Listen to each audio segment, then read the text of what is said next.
20 juillet 1942, 21h30. Le convoi 8 quitte la gare d'Angers pour le camp d'extermination d'Auschwitz en Allemagne. J'avais 17 ans et la façon dont on nous a mis dans ces wagons à Pestio là, était tellement terrible que nous avons été complètement traumatisés. Et ceux qui nous entouraient, je me rappelle seulement des gendarmes, ils ne faisaient rien, ils ne nous donnaient pas du courage, ils ne nous parlaient pas, ils regardaient de l'autre côté. Puis il y a eu les Allemands qui nous ont poussés dans les wagons.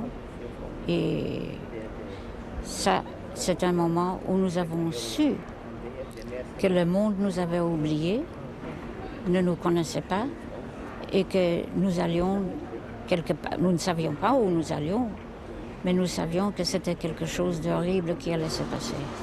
60 ans après, des rescapés de camp reviennent sur les lieux de ce moment noir de l'histoire angevine. Un retour douloureux, mais indispensable à la mémoire collective.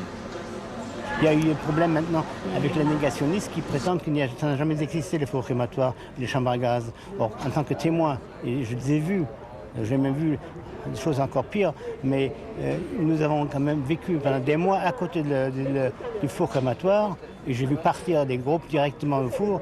Donc, moi, je peux encore témoigner tant que je suis vivant. Témoigner du passé, c'est pour eux un moyen de rappeler que les Français n'étaient pas tous des résistants, qu'une partie de la population a collaboré sans le moindre état d'âme. Il y a eu l'encadrement du camp de mes parents, était gardé par un notable français du coin, un notable. Et le camp d'Angers était gardé par des Français. Aujourd'hui, après les récents événements politiques, ils sont inquiets. Lorsque vous pensez que tant d'années après de tels événements, 60 ans après, Le Pen a eu autant de voix. Pourquoi? Eh bien, moi je dis, si j'ai défilé 3 fois dans les rues de Nancy au moment des élections, c'est parce que justement, j'avais peur que 60 ans après, la même chose ne se reproduise en France. Demain matin, à 10h, l'émotion devrait encore être forte, au moment où seront lus les noms des 811 juifs déportés à partir d'Angers.